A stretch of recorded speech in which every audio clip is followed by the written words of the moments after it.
Bismillahirrahmanirrahim. Assalamualaikum warahmatullahi wabarakatuh. Mari kita berdoa terlebih dahulu. Sikap berdoa. Tangan diangkat, kepala ditundukkan, berdoa dengan khusyuk. Berdoa mulai. A'udzubillahi minasyaitonirrajim. Bismillahirrahmanirrahim.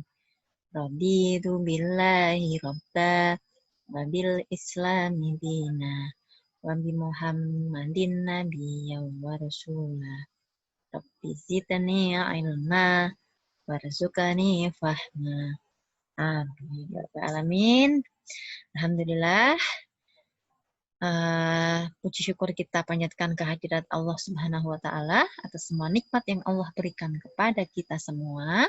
Kemudian salawat serta salam selalu kita curahkan kepada suri tauladan kita, Nabi Muhammad Shallallahu Alaihi Wasallam.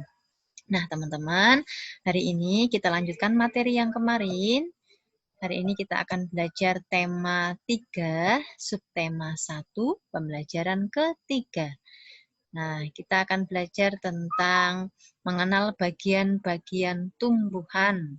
Ya, bisa dulu materinya. Baik.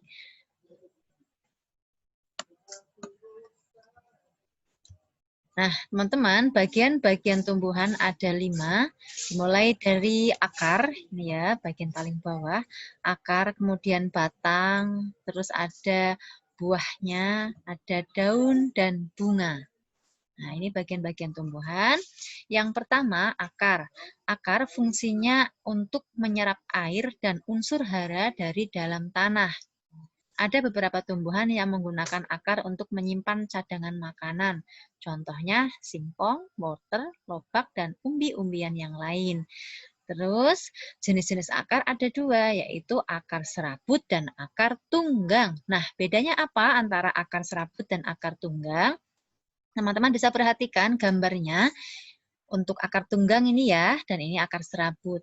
Akar tunggang itu yang pertama memiliki akar utama yang bercabang-cabang. Jadi dia ada akar utamanya, kemudian bercabang. Sedangkan akar serabut, ini akarnya kecil-kecil, halus, kecil-kecil ya. Ini jumlahnya sangat banyak.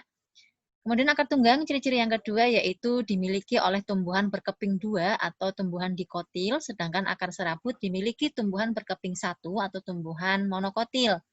Yang ketiga, karakteristik atau ketika kita mencabut akar tunggang itu sulit. Jadi kuat dan sulit untuk dicabut, sedangkan akar serabut itu mudah dicabut. Contohnya, pada tumbuhan mangga. Ketika kita akan mencabut pohon mangga, kita akan kesulitan. Beda dengan ketika kita mencabut rumput. Nah, itu akan lebih mudah ya. Nah, itu ciri-ciri akar tunggang dan akar serabut. Jadi, contoh tumbuhannya untuk akar tunggang ada tumbuhan apel, jambu, mangga, rambutan, dan sebagainya.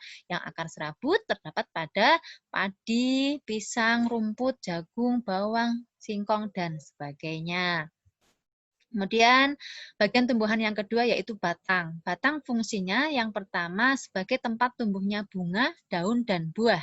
Kemudian mengedarkan air dan mineral yang diserap akar ke daun. Dan yang ketiga mengedarkan hasil fotosintesis dari daun ke seluruh tubuh tumbuhan. Nah, macam-macam jenis batang ada 3, yaitu batang berkayu, batang rumput, dan batang basah. Ini contohnya ya. Kemudian bagian tumbuhan yang ketiga yaitu daun. Daun fungsinya sebagai tempat berlangsungnya fotosintesis. Nah, apa itu fotosintesis? Fotosintesis adalah proses menghasilkan makanan dan oksigen oleh tumbuhan. Jadi ini prosesnya ketika air bertemu dengan karbon dioksida, kemudian dengan bantuan sinar matahari dan zat hijau daun atau klorofil, maka akan menghasilkan C6H12O6 atau ini disebut sebagai sugar, gula atau makanan untuk tumbuhan itu sendiri, kemudian juga menghasilkan O2 atau oksigen, yang nanti oksigen ini akan digunakan untuk bernafas oleh makhluk hidup yang lain seperti hewan dan manusia. Kemudian macam-macam bentuk daun, ada daun menyirip, gambarnya seperti itu. Ini terdapat pada daun mangga, daun rambutan, dan seterusnya.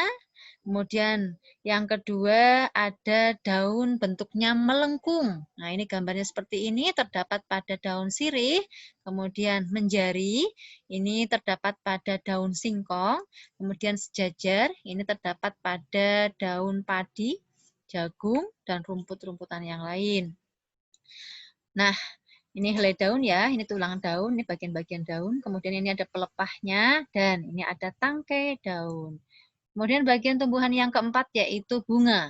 Bunga fungsinya sebagai alat perkembangbiakan tumbuhan berbiji. Nah, bagian-bagian bunga ini ada mahkota bunga. Ini kemudian ada kepala sari. Nanti dalam sini ada serbuk sarinya. Ini ada benang sari berfungsi sebagai alat kelamin jantan pada tumbuhan. Kemudian di sini ini ada yang namanya putik berfungsi sebagai alat kelamin betina pada tumbuhan. Ini kepala putiknya. Kemudian ini tangkai putiknya. Dan ini bagian bunga yang bernama kelopak bunga. Di sini ada bakal biji, kemudian ini dasar bunga, dan ini adalah tangkai bunganya. Kemudian ada bunga lengkap dan bunga sempurna. Perbedaannya, bunga lengkap itu memiliki putik, benang sari, mahkota bunga, dan kelopak bunga. Sedangkan bunga sempurna memiliki benang sari dan putik. Jadi kalau bunga sempurna itu hanya memiliki benang sari dan putik atau alat kelamin jantan dan betina, ya. Nah, berdasarkan lengkap atau tidaknya alat kelamin, ada bunga sempurna dan bunga tak sempurna. Kalau bunga sempurna memiliki benang sari dan putik, jadi ada alat kelamin jantan dan betinanya. Bunga tak sempurna hanya memiliki benang sari saja atau putik saja. Kemudian bunga sempurna itu disebut sebagai bunga hermafrodit atau bunga banji. Bunga tak sempurna, bunga yang berkelamin tunggal, jadi dia hanya mempunyai putik saja atau benang sari saja. Terus contoh bunga sempurna ada terdapat pada bunga sepatu, bunga kacang, bunga kapas, dan seterusnya. Sedangkan bunga tak sempurna pada bunga kelapa, bunga jagung, bunga salak, bunga pinus, bunga pakis haji, dan seterusnya. Nah, teman-teman, ini ada perbedaan antara bunga sempurna dan bunga tak sempurna. Kalau bunga sepatu ini contohnya adalah contoh dari bunga sempurna karena dalam satu bunga terdapat putik dan benang sari. Jadi ada putik dan benang sarinya ya. Ini sama ini. Kemudian kalau bunga jagung ini bunga contoh bunga yang tidak sempurna karena satu bunga hanya terdapat putik saja atau benang sari saja. Kemudian bagian bunga yang kelima yaitu buah. Buah itu fungsinya untuk melindungi biji. Kemudian sebagai cadangan makanan untuk biji ketika berkecambah, biasanya bagian ini yang dapat dikonsumsi manusia. Jadi cadangan buahnya itu yang bisa dikonsumsi manusia ya. Kemudian yang ketiga, membantu pemencaran dan penyebaran tumbuhan. Nah, bagian-bagian buah ada tangkai buah, kulit buah, dan daging buah. Kemudian bagian bunga yang keenam yaitu bagian tumbuhan yang keenam maksudnya yaitu biji.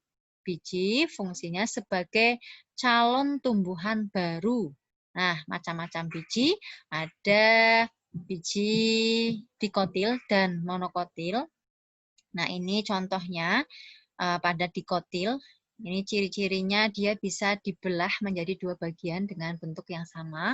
Sedangkan kalau monokotil tidak bisa ya. Nah, ini pada dikotil terdapat misalnya pada biji mangga. Kalau monokotil jagung ya. Itu teman-teman pembelajaran kita untuk hari ini. Semoga bisa dipahami ya. Cukup sekian dari Bu Lilis. Terima kasih atas perhatiannya. Assalamualaikum warahmatullahi wabarakatuh.